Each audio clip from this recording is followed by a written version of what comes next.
students and learners, yesterday we had studied the first part of the story, The Gift of the Chappals, and this time we are moving ahead on our second part of the same story. जैसा कि आप सभी को पता है कि जो पहला पार्ट था स्टोरी का, उसके अंदर हमने पढ़ा था कि मृदु अपनी ग्रैंड मदर के साथ अपनी आंट के घर जाती है और जो उसके कज़न्स होते हैं उन कज़न्स के साथ वो एक्टिविटीज़ में शामिल हो जाती है।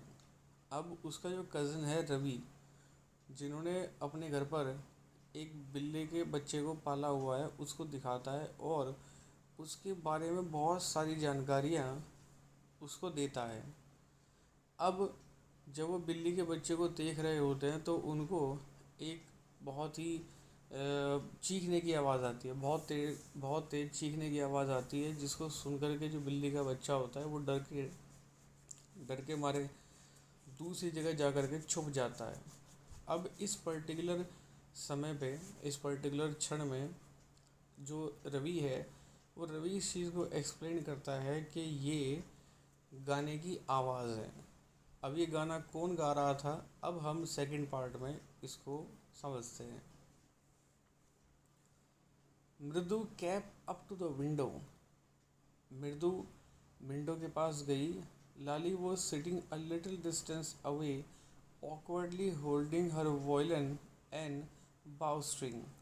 अब लाली, जो कि उसकी कज़न है, वो गाना सीख रही थी। तो जिस फर्स्ट वीडियो में जो हमने पढ़ा कि बिल्ली का बच्चा और बाकी सब लोग एक साउंड की वजह से डर के मारे यहाँ वहाँ चले जाते हैं, तो ये साउंड लाली के वॉयलिन का था। लाली वॉयलिन बजाना सीख रही थी, तो मृदु ने विंडो से जब उसको देखा तो लाली एक थोड़ी सी दूरी पर बैठी हुई थी और उसने अपने हाथ में होल्डिंग वॉयलिन पकड़ा हुआ था और उसके हाथ में जो बाउ स्ट्रिंग था। बाउ स्ट्रिंग वॉयलिन के साथ जो डिवाइस होता है उसके तारों पर उसको चलाने के लिए, so that is the bow string. Her elbows jutting out and her eyes gazed with concentration. उसके जो हाथ थे, उसके हाथ बाहर को, उसकी जो कोहनियाँ थी वो बाहर को निकली हुई थी और उसकी जो आंखें थी ग्लेज्ड विद कंसंट्रेशन, वो कंसंट्रेशन से चमक रही थी। In front of her with most of his back to the window. उसके सामने अधिकतर जो उसकी पीठ थी वो खिड़की की तरफ हो रखी थी। Was the bony figure of the music master. अब जो उसके सामने जो अधिकतर जो खिड़की के पीछे बैक को किए हुए थे, उसके वो टीचर थे जो कि दुबले पतले से थे। He had a mostly bald head with a fringe of old black hair falling around his ears and an old-fashioned tuft. अब वो कहता है कि उसके जो टीचर थे वो अधिकतर वो गंजे हो रखे थे और उसके जो किनारे थे उस किनारों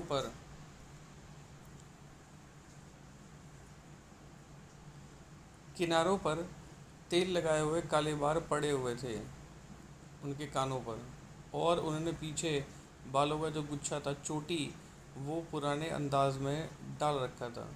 you can have a take a look of a teacher in this picture. आप देख सकते हैं कि टीचर किस तरह से विंडो की तरफ पीट करके बैठे हुए हैं और ये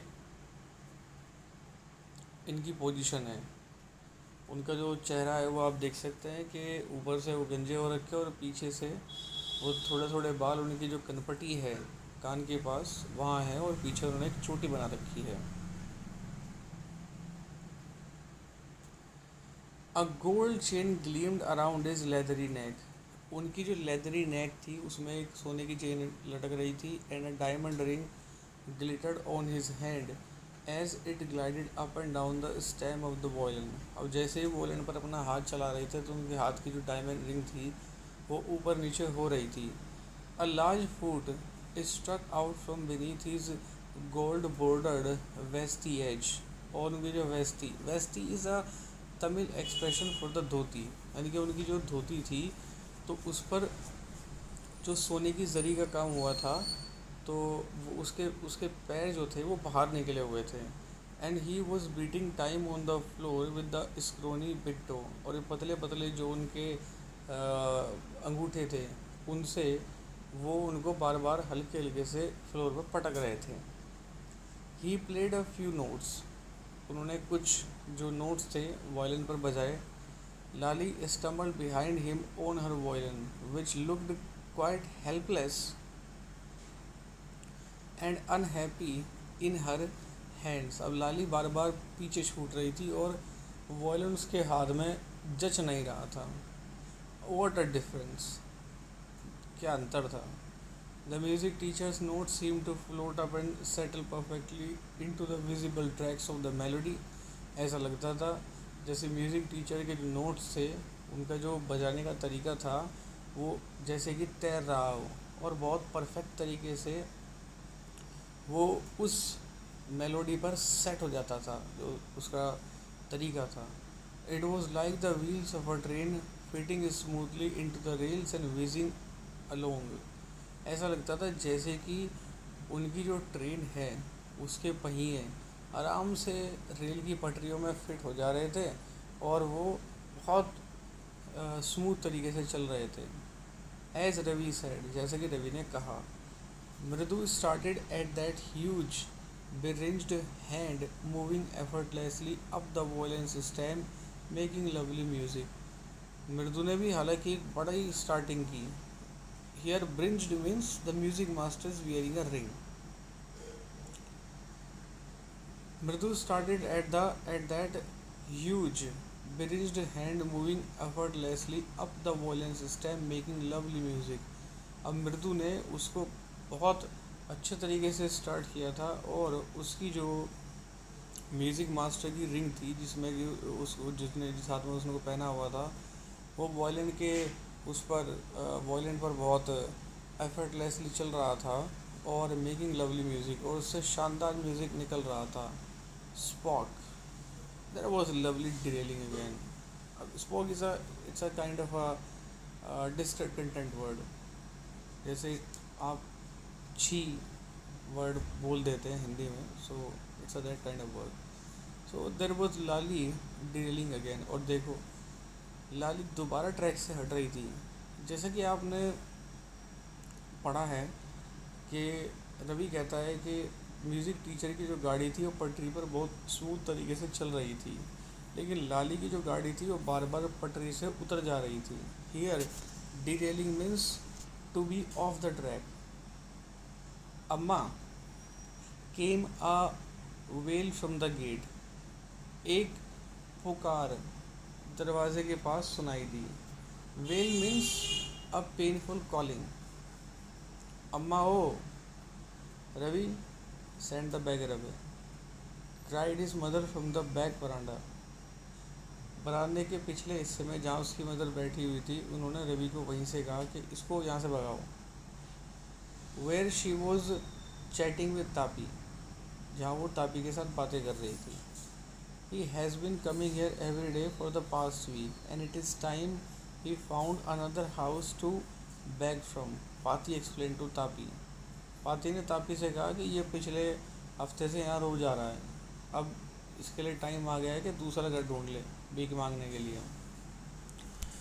मृदु and Meena followed Ravi out, Mridu और मीना दोनों रवि के पीछे लग लिए। The beggar was already in the garden, वो पहले से गार्डन में था। Making himself quite at home. Here quite at home means to make someone to make oneself comfortable. वो अपने आप को थोड़ा सा वहाँ के माहौल में एडजस्ट कर रहा था।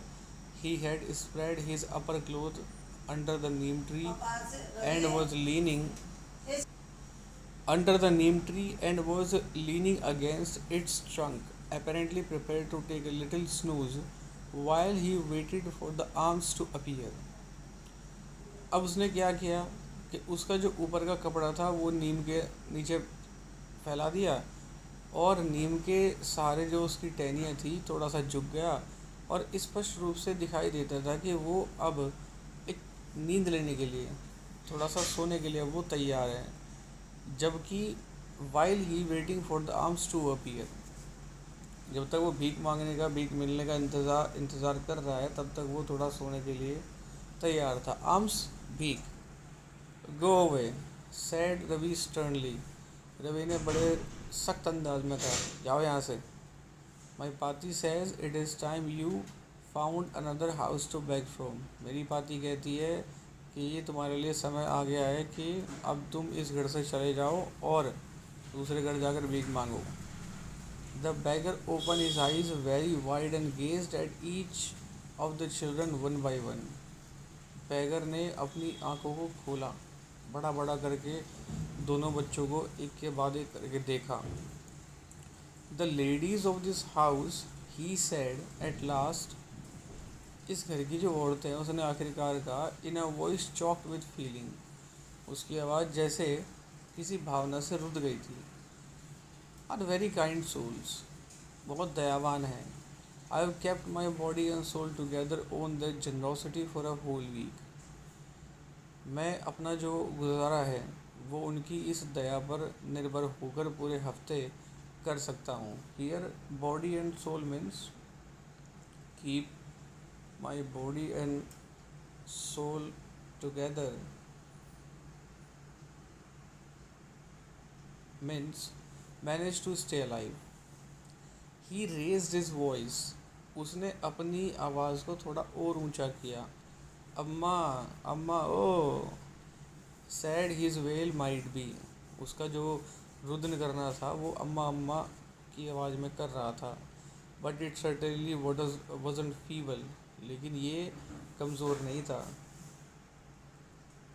फीबल हियर मीन्स वीक, तो उसका जो रुदन था वो निश्चित तौर पर कमज़ोर नहीं था। It began in a deep strong rumble somewhere in his withered belly and came booming out of his mouth with its few remaining teeth stained brown with beetle chewing। अब ये उसके पेट में कहीं शुरू हुआ और बाहर बड़े गूंजते हुए उसके मुंह से निकला, जिसमें कि उसके मुंह से निकला और उसके मुंह में कुछ बचे हुए दांत थे जो कि भूरे रंग के हो रखे थे, क्योंकि उसको पान चबाने की आदत थी। Ravi tell him there is nothing left in the kitchen, इसको बता दो कि किचन में कुछ नहीं बचा है। Cold Rukku Mani and he is not to come again, tell him that, और दोबारा यहाँ ना है, बता दो इसको। शी साउंडेड फेड अप, उसकी आवाज़ से लगा कि वो उससे तंग आ चुकी है। Ravi didn't have to repeat it all to the beggar, Ravi को बैगर को ये चीज़ रिपीट करने की ज़रूरत नहीं पड़ी।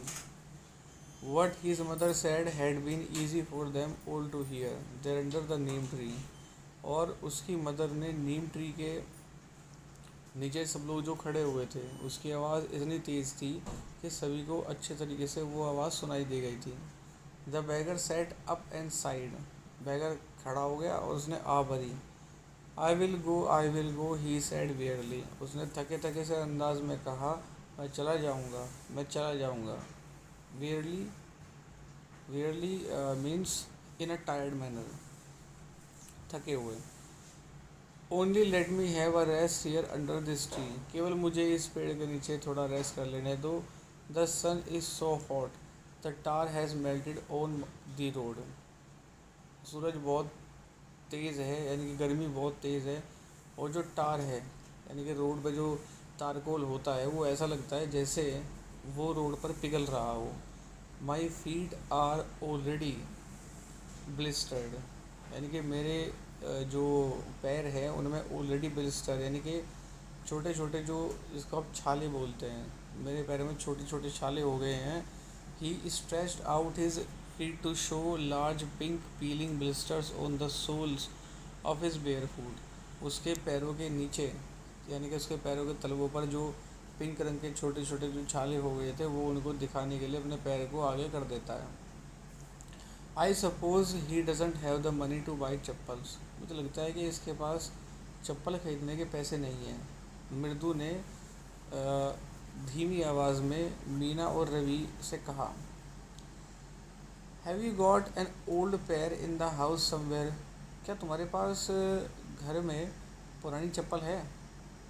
आई डोंट नो, मुझे नहीं पता, रवि ने कहा। Mine are too small to fit his feet और I had given them to him. मेरी चप्पल इसके पैर के लिए बहुत छोटी है, वरना मैं तो उसको अपनी चप्पल दे देता।